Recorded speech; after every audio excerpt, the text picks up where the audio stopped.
Hello from Victoria's beautiful State Library. You might remember on Monday night's program we visited 3 different households in Melbourne to hear what they were hoping for from the budget. Tim and Sarah Whitehead have 2 children who Sarah stays home to look after. They're worried about cost of living pressures.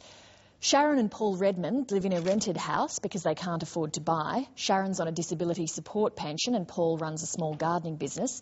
And Irving Stevens is a self-funded retiree and former school principal.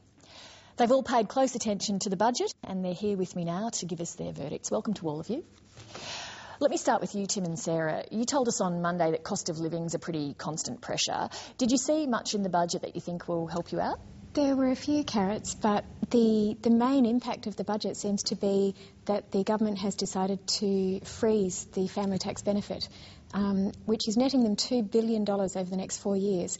That's $2 billion that isn't then in the pockets of families, and I think it's at a time when we have very real cost of living pressures amongst families. So I think that's going to be a huge cost. Tim, what stood out to you?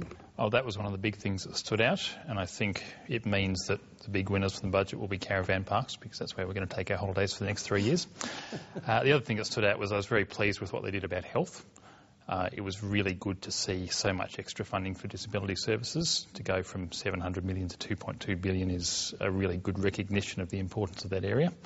The unfortunate thing is that they're so keen to get the budget back and balanced by 2013 that a lot of that spending is not going to happen until 2014 and later, and that's a bit disappointing. Irving, on this point about the surplus and the budget being in surplus, is that something that's important to you?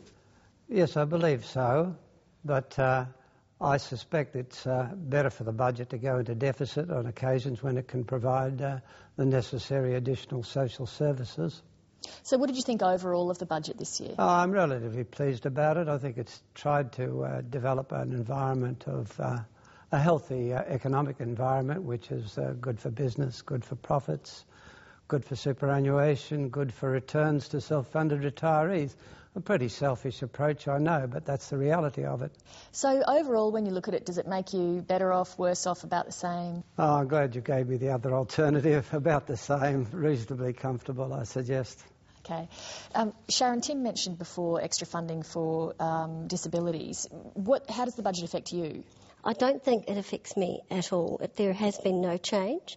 If I was to go to work 2 or 3 days a week, I would be at a disadvantage. It would cost me more in medications, and I wouldn't be able to make any headway. There's also been a lot of funding dropped off if you want to become a leader or have a voice as a person with a disability. You're really at the mercy of the bureaucrats. You can take a job in a supermarket or